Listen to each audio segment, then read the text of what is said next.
I have a zamioculcas flower which have overgrown the pot in which was planted, and I want to transplant it in another one.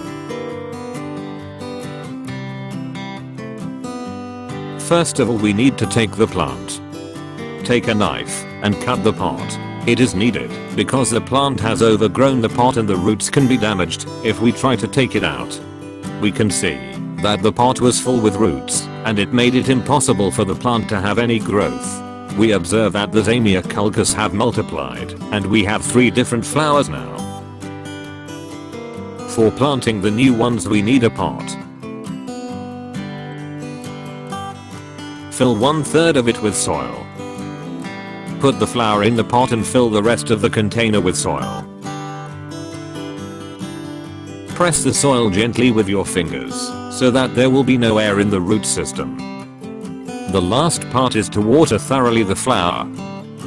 I will repeat the same process for the rest of the plants.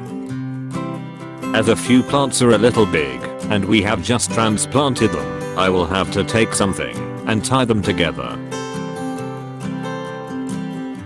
This is the final result.